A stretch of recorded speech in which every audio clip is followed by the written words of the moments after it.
RTI के एक amendment ने सिटीजन्स के राइट्स को बुरी तरह से हिट किया। यहाँ पर इकट्ठे हुए हैं और ये अंधेरी रात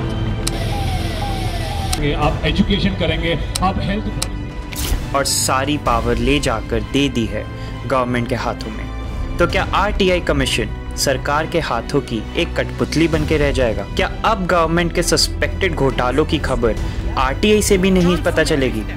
आखिर ऑपोजिशन के इतने प्रोटेस्ट के बावजूद सेंट्रल गवर्नमेंट को इस अमेंडमेंट को पास करने की इतनी जल्दी क्या थी?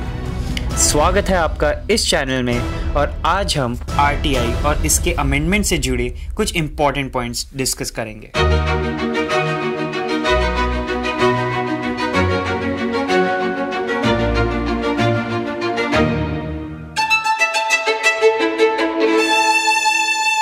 सबसे पहले तो ये जान लेते हैं कि आरटीआई एक्ट है क्या, इसे क्यों बनाया गया, इसके ऑब्जेक्टिव्स क्या हैं और क्या ये कोई लिमिटेशन से बंधा है।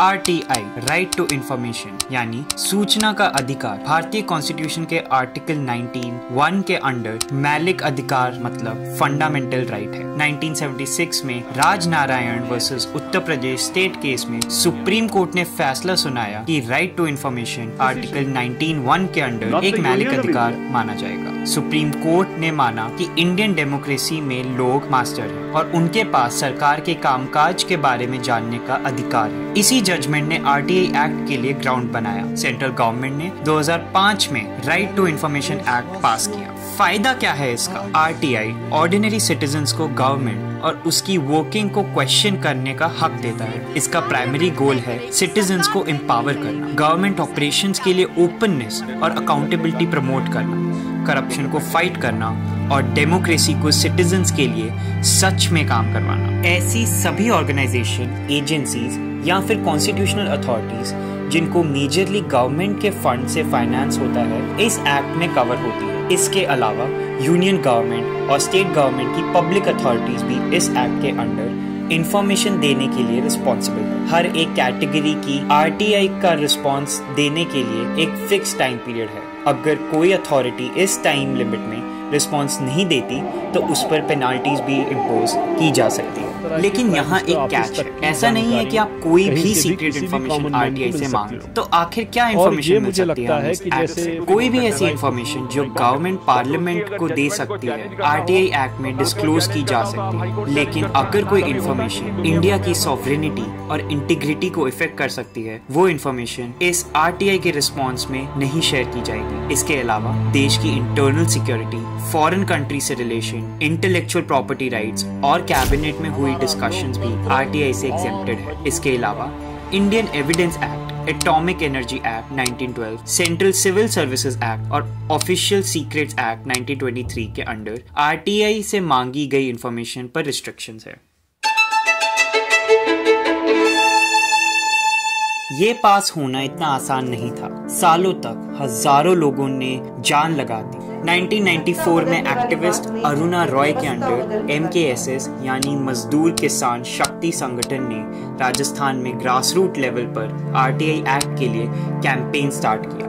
वो लेबरर्स के लिए इक्वल और फेयर पे की डिमांड कर रहे थे। ये मूवमेंट इतनी बड़ी थी कि सन 2000 में राजस्थान गवर्नमेंट ने राइट टू इंफॉर्मेशन का एक लॉ बनाया। 2000 में पार्लियामेंट में FOI freedom of information act introduce हुआ और उसे सिलेक्ट कमिटी ऑफ पार्लियामेंट को रेफर कर दिया गया। 2001 में NCT दिल्ली असेंबली ने भी आरटीआई पास कर दिया। दिसंबर 2002 में FOI बिल पास हुआ। 2003 में पार्लियामेंट के दोनों हाउसेस ने FOI एक्ट 2002 को पास किया। इसके बाद 2004 में यूपीए गवर्नमेंट पावर में आई। कई ऑब्स्टिकल और एक बड़े स्केल पर सिटीजन्स और आरटीआई सपोर्ट ग्रुप्स के प्रोटेस्ट के बाद दिसंबर 2004 में आरटीआई बिल पार्लियामेंट में इंट्रोड्यूस हुआ। लेकिन ये सिर्फ गवर्नमेंट ऑफ इंडिया पर ही एप्लीकेबल था। इस पर NGOs, सिटीजन्स, सपोर्टर्स द्वारा लॉबिंग और बहुत प्रोटेस्ट हुए। फिर आखिरकार मई 2005 में ये बिल पास हुआ। 15 जून 2005 को इस बिल को प्रेसिडेंट का भी अप्रूवल मिल गया। इंडिविजुअल स्टेट्स द्वारा पास किए गए आरटीआई लॉज स्क्रैप हो गए। सिर्फ एक्ट बन जाना ही काफी नहीं होता, एक्ट पर एक्चुअली एक्ट करना भी होता है और ये काम करने के लिए ऑफिशियल्स को मजबूर करते हैं आरटीआई एक्टिविस्ट। एक्टिविस्ट। अक्सर आरटीआई एक्टिविस्ट ऐसी इंफॉर्मेशन मांगते हैं जिनको रैप्स में रखने की कोशिश की जाती है। ऐसी इंफॉर्मेशन करप्शन और रॉन्ग डूइंग्स को एक्सपोज कर सकती है। ऐसे में कुछ करप्ट ऑफिशियल और पावरफुल इंडिविजुअल आरटीआई एक्टिविस्ट की रिप्लाई या फिर आरटीआई को ही रोकने की कोशिश करते हैं। कुछ आरटीआई एक्टिविस्ट गवर्नमेंट प्रोजेक्ट से रिलेटेड इंफॉर्मेशन मांगते हैं। ऐसे में गवर्नमेंट या तो इंफॉर्मेशन देने से मना कर सकती है या फिर डिले भी कर सकती है। एक आम आदमी के एक बड़ी बॉडी से इंटिमिडेट होने के चांसेस भी हो सकते हैं। या अगर इंफॉर्मेशन ऐसी मांगी गई जिससे क्रिमिनल्स और कुछ वैसे ही ग्रुप्स का भांडाफोड़ हो सकता है, तो ये एक्टिविस्ट के लिए बहुत रिस्की भी हो सकता है। जनवरी 2022 के द वायर के एक आर्टिकल के अकॉर्डिंग 2011 से लेकर आर्टिकल प्रिंट होने तक 100 से भी ज़्यादा आरटीआई एक्टिविस्ट अपनी जान से हाथ धो गए। और अगर विकिपीडिया की माने तो ये नंबर बहुत बड़ा। इस लिस्ट ऑफ अटैक्स के हिसाब से 211 लोग हरास हुए, 163 लोग फिजिकली हार्म्ड हुए और 95 लोगों का मर्डर हुआ। इतना खतरा उठाकर भी आरटीआई एक्टिविस्ट अपना काम करते रहते हैं ताकि गलत काम करने वालों को अकाउंटेबल होल्ड किया जा सके, जैसे कि कॉमनवेल्थ गेम स्कैम। आरटीआई के रिस्पॉन्स में पता चला कि उस समय की दिल्ली गवर्नमेंट ने दलित कम्युनिटी के लिए मांग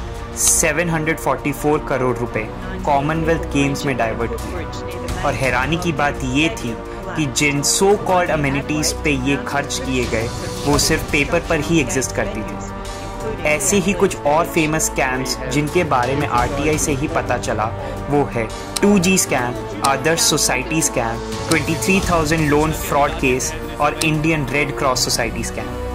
अगर आप ये कहेंगे कि आरटीआई एक्टिविस्ट ये करते ही क्यों हैं, तो देश के लिए, देश की जनता के लिए, लोगों के खून पसीने की कमाई को प्रोटेक्ट करने के लिए कोई तो सेल्फलेसली देश प्रेम के जज्बे से काम करेगा। जो बन पड़े आप भी करो। कहते हैं कि इन्फॉर्म्ड सिटीजन्स गवर्नेंस का ट्रैक बहुत बढ़िया तरीके से रख सकते हैं, लेकिन जब सिटीजन्स के हाथों में कोई पावर ही ना छोड़ी जाए तो इसका अंजाम डेंजरस हो सकता है। और एग्जैक्टली यही हुआ है इस अमेंडमेंट से। आरटीआई एक्ट अमेंडमेंट 2019 में CIC यानी चीफ इंफॉर्मेशन कमिश्नर और IC यानी इंफॉर्मेशन कमिश्नर के टर्म्स में चेंजेस किए गए। इस अमेंडमेंट से सेंट्रल गवर्नमेंट को उनकी सैलरीज, अलाउंसेस और अदर सर्विस टर्म्स को डिसाइड करने का अधिकार मिल गया। इस अमेंडमेंट ने इंफॉर्मेशन कमीशन के इंडिपेंडेंस और ऑटोनॉमी पर सवाल उठाए। लोगों को लगता है कि अब ये अपने आप में एक फ्री बॉडी नहीं रह गई और इसका कंट्रोल गवर्नमेंट के हाथों में चला गया है। सरल शब्दों में इस अमेंडमेंट का सीधा इम्पैक्ट CIC और IC 5 साल का फिक्स टेन्योर नहीं होगा। सेंट्रल गवर्नमेंट अब CIC और IC का वर्किंग पीरियड बढ़ा भी सकती है और कम भी कर सकती है।